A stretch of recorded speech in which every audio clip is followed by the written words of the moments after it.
Ríos, no, países, perdón, del continente asiático. Países del continente asiático comenzando ya.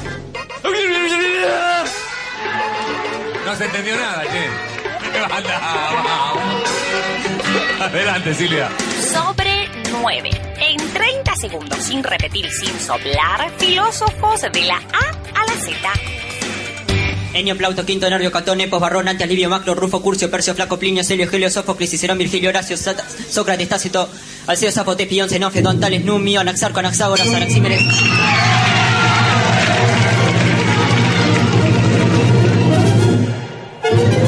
Diccionario de filósofos.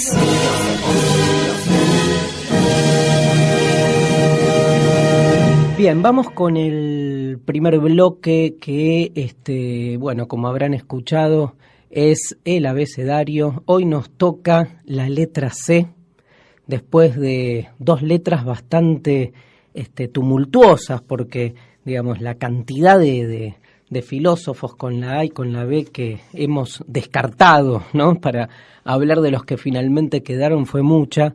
Hoy nos toca una letra problemática, porque hay pocos.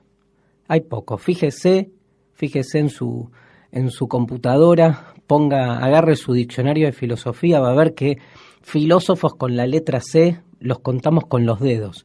Obviamente hay algunos más conocidos que otros, hay algunos más interesantes que otros, y eso también juega. Yo qué sé, está Condorcet, un gran pensador, Condillac, otro pensador de la línea francesa moderna, pero que a nosotros, bueno, no son pensadores que nos seduzcan como para elegirlos y decir vamos por acá. Así que me costó armar el listado, pero voy a ir por algunos de ellos y con por ahí cuestiones más bien puntuales. No puedo no empezar con el inicio y juro hablar solo de esto y dar paso a otros pensadores, el inicio del mito de Sísifo, librazo de Albert Camus, donde dice simplemente tal vez la frase más letal de la literatura filosófica de todos los tiempos. Dice así Camus: el único y verdadero problema filosófico existente es el suicidio. Y desarrolla a partir de ello toda una teoría sobre el absurdo, sobre la muerte, que es, digamos, que tal vez, y voy a pecar de algo que a mí no me gusta cuando lo escucho y al final termino reproduciéndolo, pero que es esto de ponerse por ahí en una postura más bien crítica o de juez, ¿no? Pero déjenme que les diga esto y para que lo lean, el mito de Sísifo, porque es un libro llano, es un libro muy legible, pero digo, todo lo que viene después de esa frase no le llega ni a los talones a ese primer renglón. O sea, ese primer renglón es como devastador, ¿no? Porque el único problema importante y fundamental para la filosofía es que la vida no que tenga sentido, porque de hecho ya estamos vivos, sino ¿por qué seguir viviendo?, ¿no? Porque asumimos la existencia como algo dado, pero para perseverar en ella, casi les diría en paralelo a cierto impulso natural, si quieren pensarlo así, deberíamos encontrar alguna que otra razón, no para seguir, porque seguir podríamos seguir, sino para no quitarnos la vida. Porque tal vez las razones que encontremos pueden ser tan trágicas o tan deleznables que entendamos que nada tiene sentido, o peor, que cuanto más construyamos sentido, más en realidad mal estamos haciendo. El tema del suicidio es el tema más inexplorado en la reflexión filosófica. Hay un Platón que explica por qué está mal suicidarse, toda la religión va en contra del suicidio, pero es un tema, vieron que hay conceptos que son como, no sé cómo decir, como, digamos, que uno no se le anima, ¿no? que tienen una fuerza, pero una fuerza tabú en algún punto. Porque en realidad podríamos agarrar el tema del suicidio, abrirlo y empezar a pensar sin ningún tapujo, ni ningún remordimiento, ni ningún miedo, si tiene o no tiene sentido seguir viviendo. Ahora, vos decís 3-4 veces la palabra suicidio y lo empezás como a hacer circular desde un lugar más llano y sentís que estás como siendo algo irrespetuoso o incluso como provocando algo que se te puede escapar de las manos. Hay un tema, ¿no?, que es, diría, hasta peor que con la muerte, porque ya hablar de la muerte da cosa, ahora el suicidio es doble cosa, ¿no? Camus, con C. Cicerón, Quíquero, Cicerón, pensador romano, raro que haya pensadores romanos, vieron que filósofos romanos en general, digamos, no es que no los haya, hay pocos en la historia de la filosofía, pero además en general estos pensadores suelen ser, digamos, continuidades de corrientes filosóficas que han nacido en Grecia. Entonces, bueno, el estoicismo sigue, el epicureísmo sigue, y entonces todos los pensadores romanos son como encasillables en una de estas corrientes.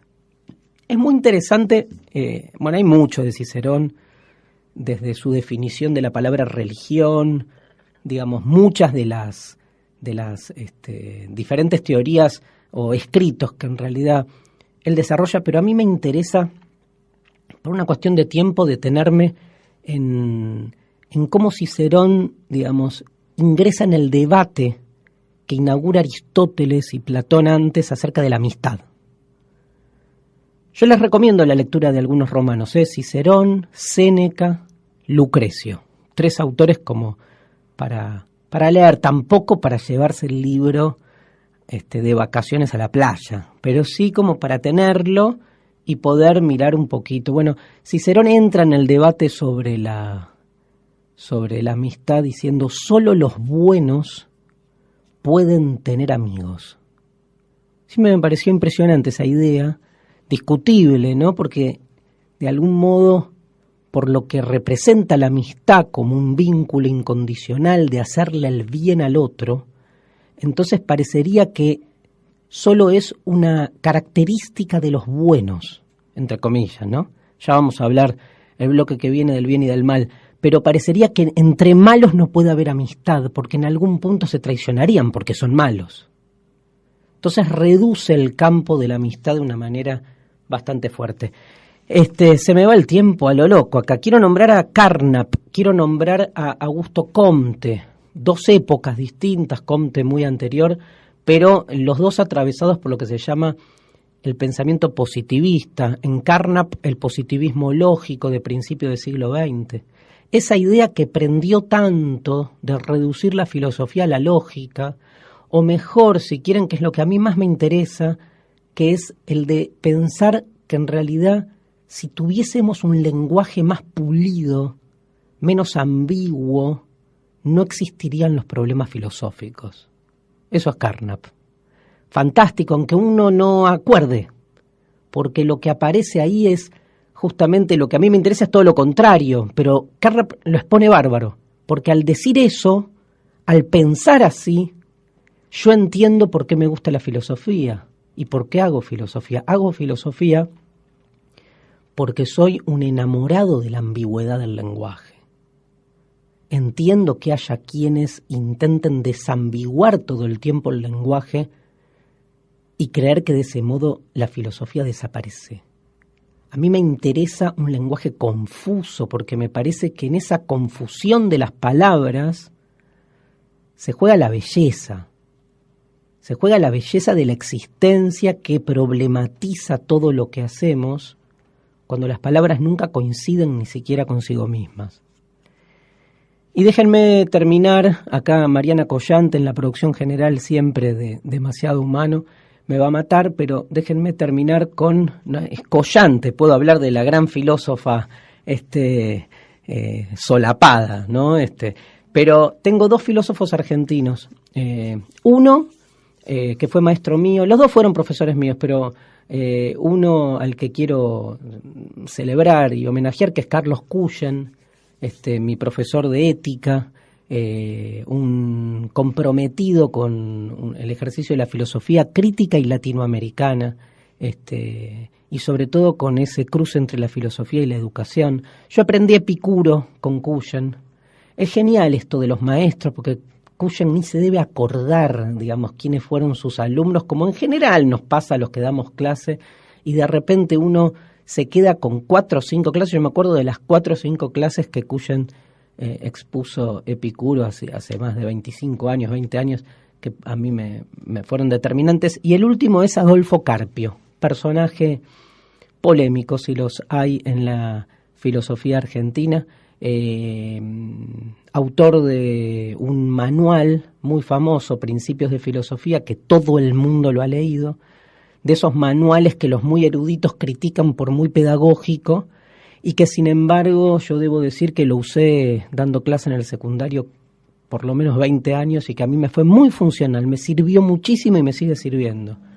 Pero polémico porque Carpio, fue director de la carrera de filosofía en la época de la dictadura, un tipo ligado a la derecha más dura, y que fue generando entonces desde lo biográfico, digamos, una relación siempre polémica y cuestionable entre la persona y los autores, ¿no? Digamos, como Carpio era heideggeriano, se asoció siempre Heidegger en la carrera de filosofía a él, y transcurrió mucho tiempo para que en la carrera de filosofía volvamos a estudiar Heidegger de la mano de Marta López Gil, Mónica Cragnolini y otros grandes profesores argentinos. Pero interesante, digamos, y vale nombrarlo a Carpio en esa doble identidad, ¿no? Digamos, en el cuestionamiento como figura política de nuestra universidad, pero al mismo tiempo autor de uno de los manuales pedagógicos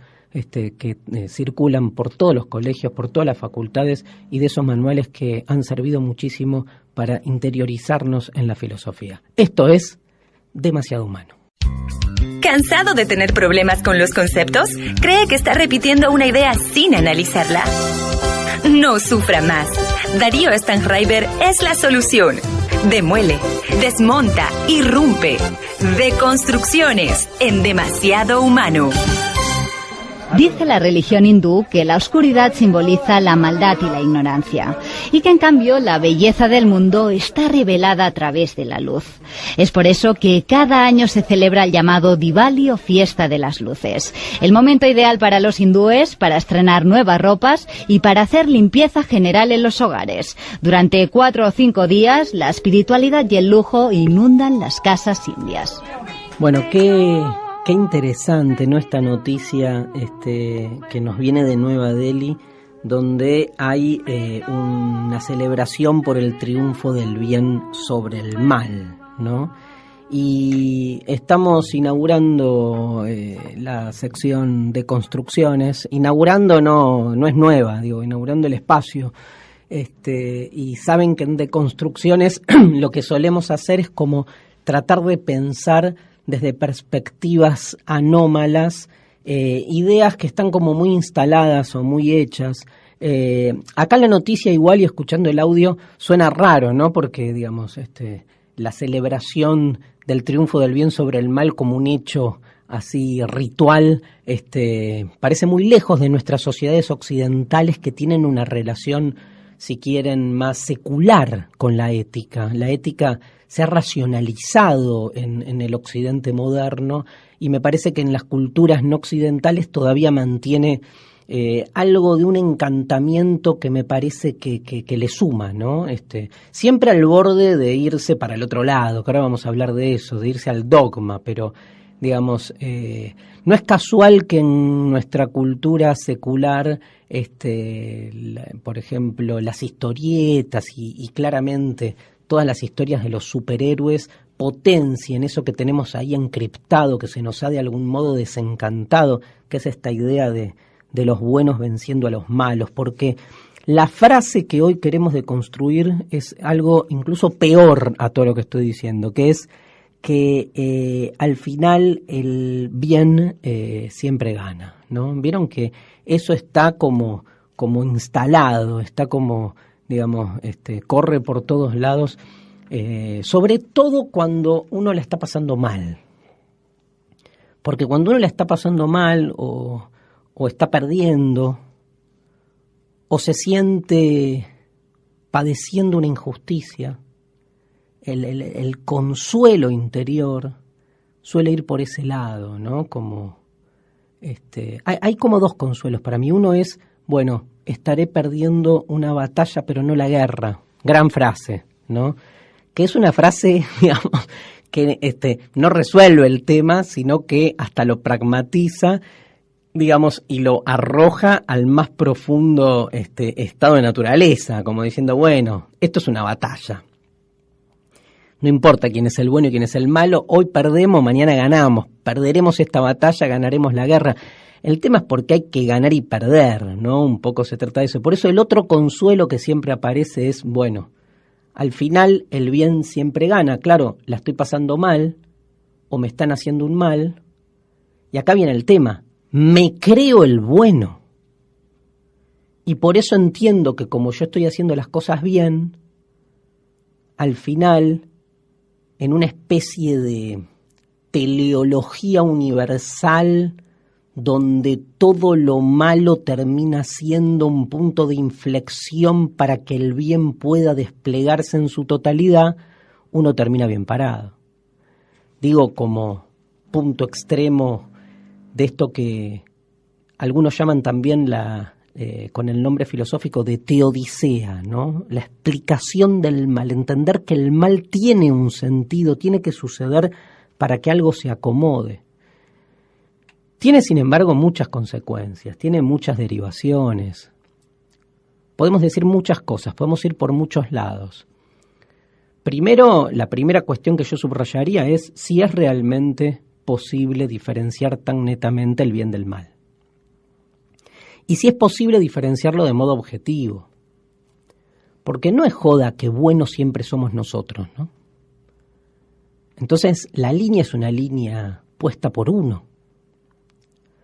Obviamente, les podemos dar 10.000 argumentos para justificar por qué estamos más cerca nosotros del bien que ellos.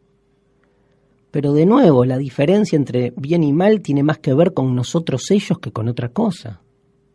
Porque les pregunto con una mano en el corazón, ¿cuándo ustedes se asumieron los malos? O pensado desde otra perspectiva, ¿quién ha cometido el mal sabiendo que estaba haciendo el mal? Yo por lo que recuerdo, los grandes malvados de la historia, lo que han hecho, lo han hecho en nombre del bien. Claro, obvio, de lo que ellos consideraban bien para sí mismos. Bueno, pero de eso se trata. Digo, hay que ir hasta la historieta satírica y encontrar esos personajes malvados que disfrutan de hacer el mal. Pero incluso proyectados en esa exacerbación, porque si lo bajamos a la realidad cotidiana, el disfrute del bien y del mal es muy ambiguo. Y muchos de nosotros nos hemos encontrado en lo chiquito, en lo micro, también con el goce en situaciones éticamente entre paréntesis, por decir así. Lo segundo que me interesa remarcar es justamente, digamos, que en algún sentido esto que les decía, el bien y el mal no terminan como de poder diferenciarse, ¿no? Y entonces se vuelve realmente interesante hacer como una historia y ver quiénes están de un lado, quiénes están del otro, para llegar a la, digamos, trágica conclusión que del lado del mal no hay nadie. Si lo que tomamos como punto, digamos, de partida para hacer esta caracterización es que uno se autodenomine, nadie se autodenomina malo. Pero entonces, volvamos al tema de la teodicea. Digo, ahora sí, segunda conclusión, digamos. La otra manera de pensar que el bien al final siempre triunfa, es justificar la existencia de situaciones trágicas en función de la recomposición a lo largo de una línea del tiempo de una totalidad de la que me siento parte y que siento que debería desplegarse.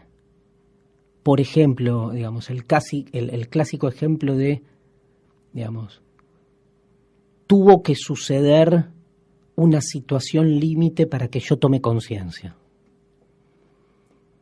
O sea, me acuerdo una vez que fui de vacaciones con mi familia a un lugar de veraneo en la costa atlántica y salía todos los días a la playa y no cerraba la puerta con llave. ¿Por qué? Y bueno, porque los hippies somos así, ¿no? Nos hacemos los despojados. Obviamente llegué un día a mi casa y no había nada. Me robaron todo. Es más, me quedé sin remeras, tuve que ir a comprar remeras de inmediato. Obviamente a partir de ese momento, bueno, le he hecho la llave a la cerradura, ¿sí? Esta estupidez que acabo de contar, que no lo fue en su momento, persigue un poco esta matriz de la que estamos hablando. O sea, hubo un hecho malo que generó, sin embargo, diría mi vieja, ¿no? Aprendiste, Darío, o sea, un aprendizaje a partir de un cachetazo que tuve que padecer para después cerrar con llave. La pregunta que igual yo le haría a mi madre, que es estaba el dedo de ella ahí, pobre, nunca se enteró, pero ella estaba, ¿no? El fantasma lo creamos. Pero digamos, frente a esta lógica, la pregunta sería, bueno, pero ¿por qué cerrar con candado la puerta de tu casa es el bien, ¿no? O sea, yo entiendo que el que me roben está mal, pero ¿por qué, digamos, la conclusión de esto es que entonces, aprendí que tengo que cerrar la puerta con llave y eso es el bien? Ya estoy partiendo de una caracterización de la ética del bien y del mal preestablecida. Digo, en otra sociedad posible, tal vez tomar los objetos de otros deje de ser robar. No se rían, estoy hablando en serio, ¿eh? Lo que quiero decir es, estamos siempre proyectando y construyendo el sentido ético en función de cierto interés y de cierta lógica con la que pensamos las cosas. Lo último que les tengo para decir, porque se me va corriendo el tiempo, a nivel del consuelo del que hablábamos, es claramente que, digamos, la esperanza, ¿no? Un concepto tan caro a la filosofía, en ese doble sentido por el cual muchos lo han trabajado, pero muchos lo ven como medio con distancia, ¿no? Porque parecería como una condición del ánimo medio inexplicable, hasta ingenua. Yo últimamente estoy cada vez más cercano a la idea de esperanza, sobre todo según Kierkegaard, que es quien más me interesa cómo la trabaja. Un pensador que se ha peleado fuertemente con la ética moderna, ¿no? Pero Kierkegaard decía, es tan inédito, es tan imposible el conocimiento exhaustivo del origen, que entonces tengo la esperanza de que cuando la cosa termine pueda haber otra cosa. Digamos, justifico la esperanza en el hecho de que en el origen nada hay cerrado ni definitivo y que por lo tanto, ¿por qué no pensar que esto también puede ser o puede pasar al final? Entonces, esta idea de esperanza me parece casi como una idea reguladora de muchas de nuestras acciones. Tanto cachetazo por un lado, por el otro, habilita a que uno piense que al final, no sé si el bien, no sé si los buenos, pero por lo menos uno, el último cachetazo tal vez se trastoque en un hermoso beso y abrazo. Pausa en Demasiado Humano. Soy irrespetuoso con los mediocres. Habla, ¿qué querés ser una vida? Para mí no me falta. No, ¿qué para? ¿Qué te crees? ¿Que sos una vendedora de medias? Voy a venir yo. Yo soy un hombre famoso de los medios, el más conocido. ¿Famoso? Sí, el que mirás vos, boluda. Chao, tomátela afuera. Humano, demasiado humano. Titanes en el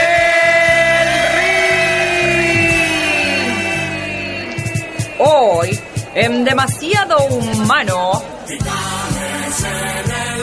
por esta esquina, prolijo, de principios inquebrantables, esgrimiendo una única verdad como una espada flamígera, es el universalismo.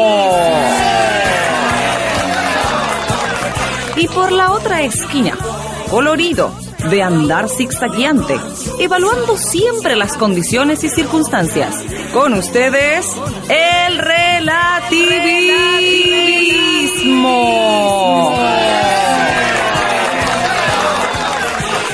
Se enfrentan hoy en Demasiado Humano, universalismo versus relativismo.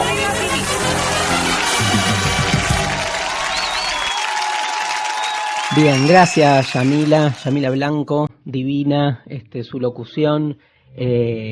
Cada programa le viene poniendo voz a Titanes en el Ring y a otras cosas por ahí. En este caso toca una nueva batalla entre dos corrientes o formas de pensamiento, de esas que usamos mucho, ¿no? Más la palabra relativismo. Yo pensé un rato contra quién ponía a batallar el relativismo. Se me aparecían por un lado el término universalismo y por otro lado el término objetivismo. Vamos a usarlos en una primera etapa juntos, pero obviamente hay diferencias entre ambos. O sea, ¿de qué estamos hablando? Hablamos de la típica discusión filosófica en torno a la existencia o no de parámetros objetivos o universales, tomémoslos en principios como uno, para explicar cualquier cosa, desde cuestiones de conocimiento hasta cuestiones éticas o estéticas, o si, al revés, los parámetros objetivos o universales no existen en sí mismos, no existen en la posibilidad de aunar a un colectivo en su totalidad, sino que siempre hay una diferencia que se juega en que depende el modo en que uno piensa la cuestión, o sea, en relación al sujeto que está pensando, que está tomando partido, entonces el sentido se modifica. Lo expliqué medio anárquico, ¿no? Pero más simple, el relativismo dice que siempre que emitimos un juicio sobre algo, lo hacemos en relación a lo que somos.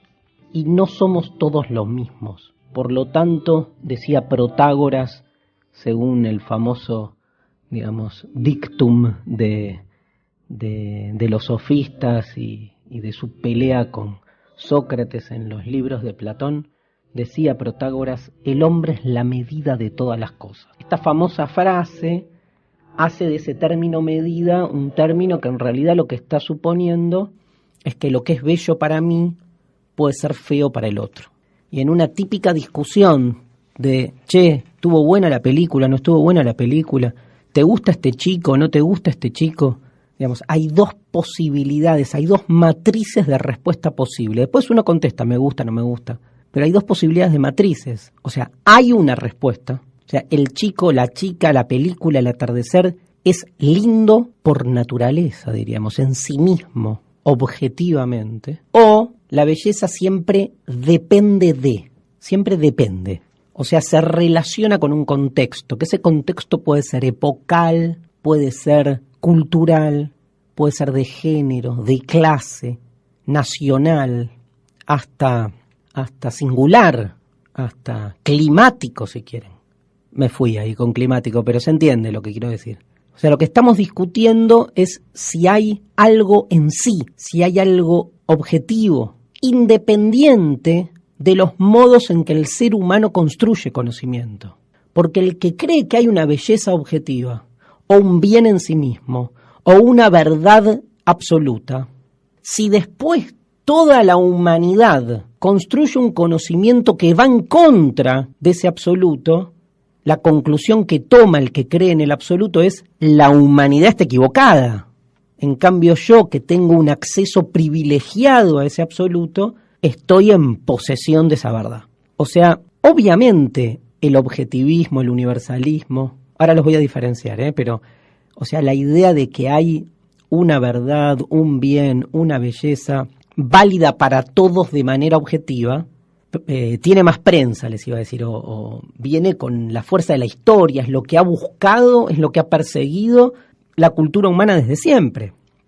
Sin embargo, en estos últimos 200 años, en un movimiento que empieza ya en la época de los sofistas con los griegos, se han ido generando toda una serie de deconstrucciones, de desenmascaramientos, que sobre todo ponen el acento no en el relativismo como la otra posibilidad, sino en mostrar que este universalismo esconde una situación de poder. En realidad, casi siempre o siempre, el que habla en nombre de un absoluto está tratando de hacer pasar su propio interés o su propia interpretación como si fuese la única, la natural, la verdadera. Esto es lo que ha ido como develándose en estos últimos tiempos. El carácter de constructo, de construido, de aquello que se te presenta a la evidencia cotidiana como algo propio de las cosas.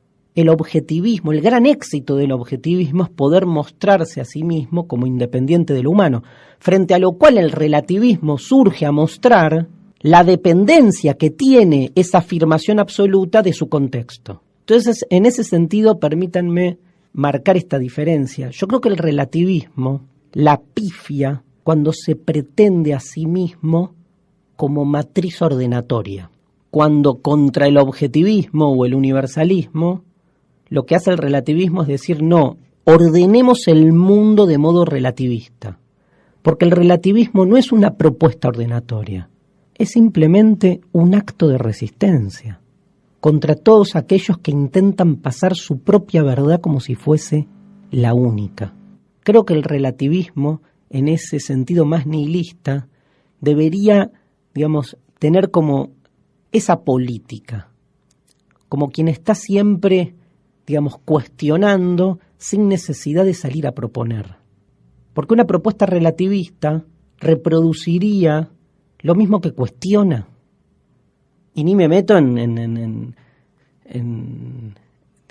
el juego infantil de que la afirmación todo es relativo es una afirmación que así dicha se la enuncia de modo objetivo y universal.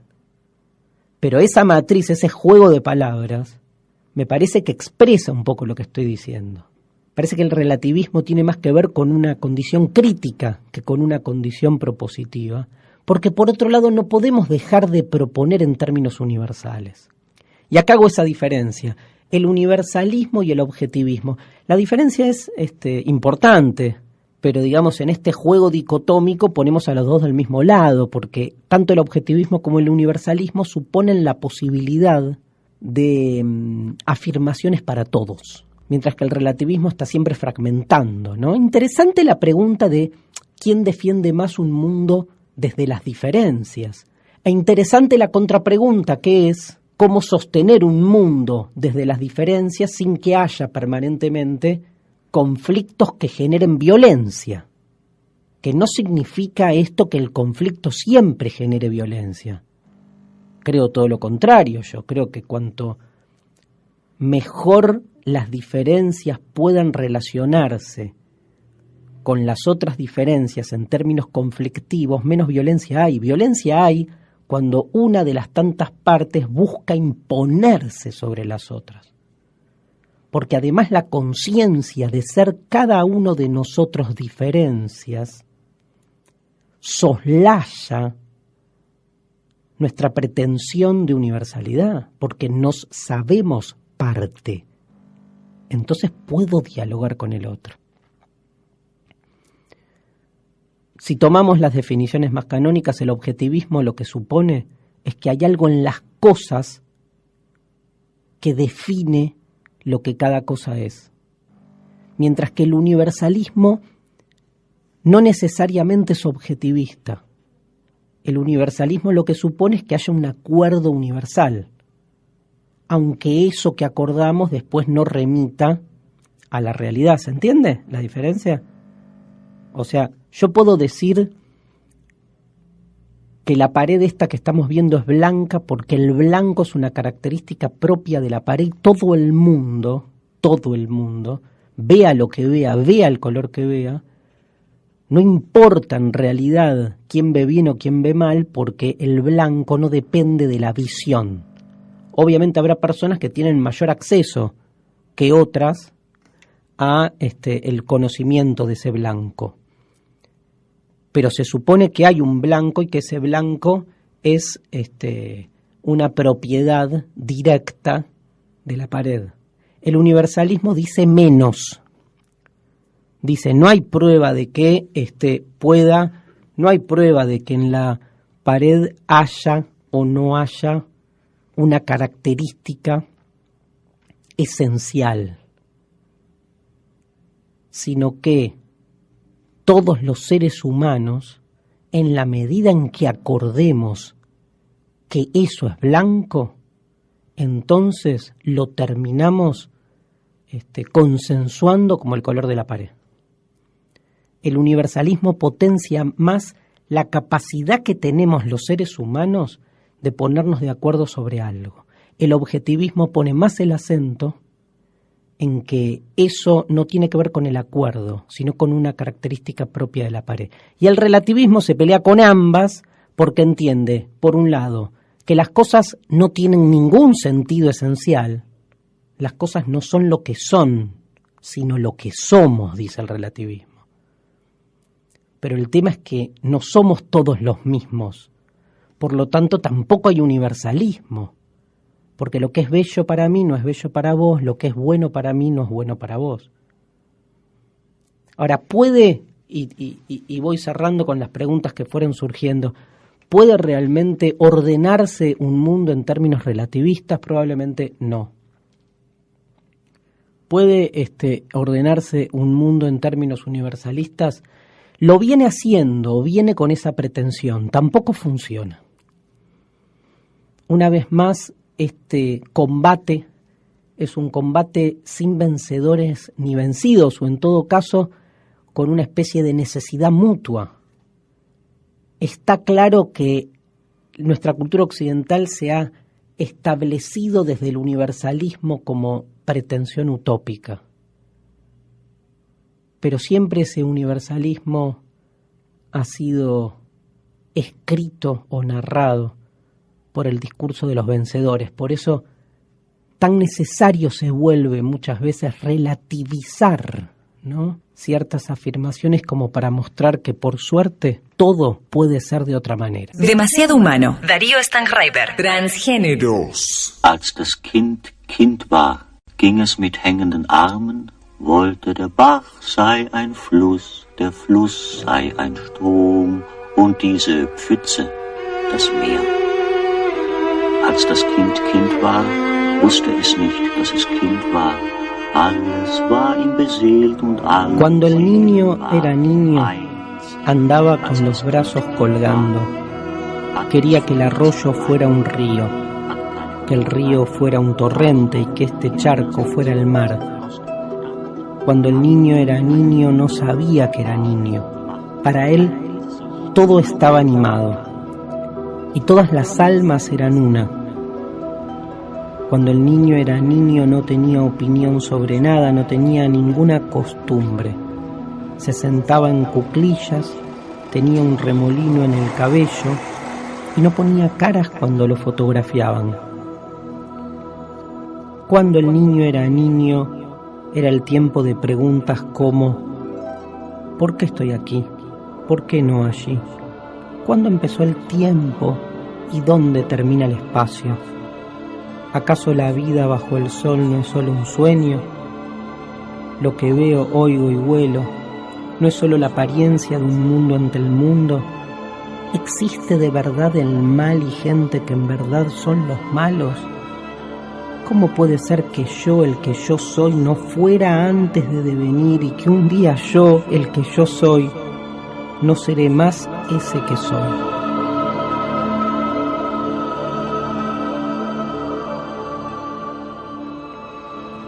Poema de Peter Handke que da origen a la película de Wim Wenders, Las alas del deseo. Una película que en este bloque de transgénero vamos a analizar porque es un film que tiene ya casi 30 años más o menos. No me acuerdo la fecha del estreno, ni la tengo acá, pero bueno, búsquenla, no les podemos dar todo servido. Pero es una película en la que hay mucha presencia filosófica, pero por muchos motivos. La trama de la película, si no la conocieron, si no la vieron, se las cuento, es básicamente la historia de un ángel que vive la decadencia de un mundo posmoderno, un mundo vacuo, vacío de sentido, digamos. Y los ángeles tienen el propósito, existen para consolar, contener a estos seres humanos que andan ahí a la deriva por un mundo arruinado. La metáfora del mundo arruinado en realidad es bastante literal, porque lo que se ve permanentemente en la película son imágenes de la Berlín después de la guerra. Pasado el tiempo ya, pero de esas ruinas que dan testimonio de una degradación. Algunos dicen que la posmodernidad nace con el final de la Segunda Guerra Mundial, ¿no? Otros, obviamente, en posiciones por ahí más consensuadas, la llevan hasta la caída del muro o hasta la década del 70, pero es evidente que ahí pasa algo, ¿no? Que sigue pasando, además que sigue pasando. Hay un texto de Jean-Luc Nancy que se llama la representación prohibida, creo que se llama, que es un texto donde Nancy dice, hay una posguerra, hablamos de una posguerra, pero no hay un post-Auschwitz, ¿no? A mí siempre me impactó esa idea, yo lo pensaba mucho con nuestro país y la dictadura, como que uno puede decir, hay una post-dictadura, pero no hay una post-ESMA. O sea, hay algo abierto ahí, ¿no? Que sigue todavía creando sentido. Bueno, esa Berlín está abierta, ¿no? Y en consonancia y en configuración, ¿no? Y en constelación con todas las variables que hacen a una sociedad posindustrial cada vez más indiferente, cada vez más aislada, se ve a los seres humanos, caminando, les decía, errantes, y los ángeles, en una decisión fenomenal del director, de Wim Wenders, que es, filmarlos en blanco y negro a los ángeles, ¿no? Cada vez que la película pone el foco en el ángel, se ve en blanco y negro. Cuando pone el foco en lo que sucede aquí en la Tierra, aparece el color. Pero toda la primera parte de la película transcurre en blanco y negro porque es la mirada del ángel la que nos permite entender este vacío del que estamos hablando. El ángel se acerca y se coloca en las espaldas de los seres humanos a escuchar sus monólogos interiores. Ese viejo sueño que todos tenemos, que hay alguien que nos está escuchando cuando hablamos para nuestros adentros, ¿no? Y simplemente escuchan, no nos pueden tocar porque están hechos de otra materialidad y buscan sosegarnos. No se sabe bien cómo, ¿no? Cómo transmitirnos calor, estar. Tal vez lo más simple y lo más difícil, ¿no? De conseguir que alguien esté junto a mí, aunque no me entienda, aunque no haya un vínculo directo en términos materiales. Y el ángel del relato, Damiel, un hermoso personaje interpretado por Bruno Ganz, paradójicamente el mismo actor que hace de Hitler después en La Caída, ¿no? Tiene la suerte o la tragedia de llegarse en un momento a un circo y ejercer su oficio de ángel con una trapecista de la que obviamente se enamora. Las alas del deseo no es más que una película de amor entre dos seres desencajados, un ángel y un ser humano. Un ser humano con todas las condiciones físicas y espirituales de lo humano y las falencias de esta joven trapecista, y un ángel pleno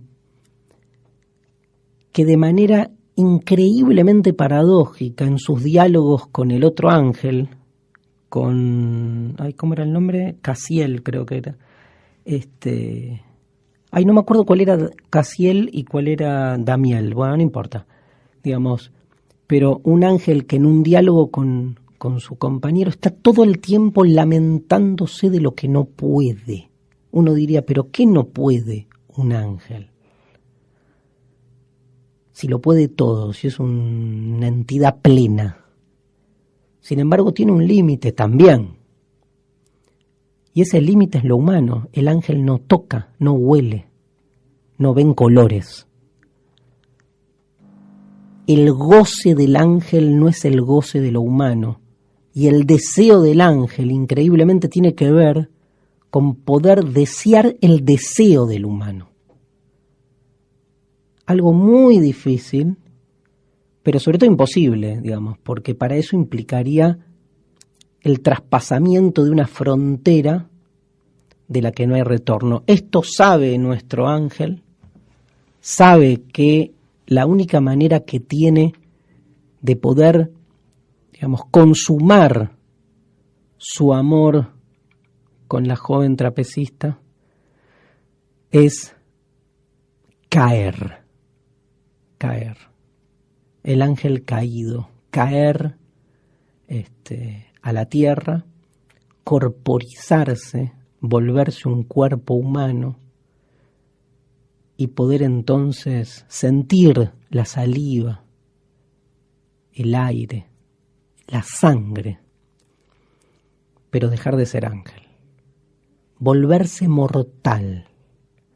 Y hay como una interesante aporía donde esta especie de posibilidad de lo mortal supone entonces una elección y una pregunta tremenda, ¿no?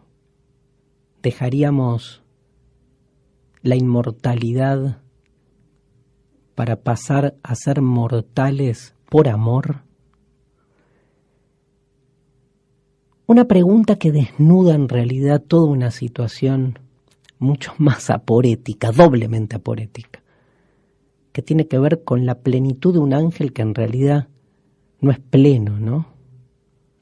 Porque no se ama lo que no se tiene. Entonces, ¿qué está develando este amor imposible del ángel? ¿Por qué el ángel tiene que volverse humano, inmortal, para poder plenificarse? Las alas del deseo, Wim Wenders ha tenido muchas bajadas musicales. Hay un tema de Caetano Veloso bellísimo en el disco Extranjero, no me acuerdo el nombre del tema, que habla de esto, pero nos vamos de humano, demasiado humano, que en realidad es demasiado humano sin el primer humano. Pero bueno, Nietzsche está presente escuchando a YouTube. Stay. Y hasta la próxima. Conducción, Darío Stanraiver. Producción, Mariana Collante. Locución, Yamila Blanco. Presentó este programa Aruna, la Asociación de Radios Universitarias Nacionales Argentinas.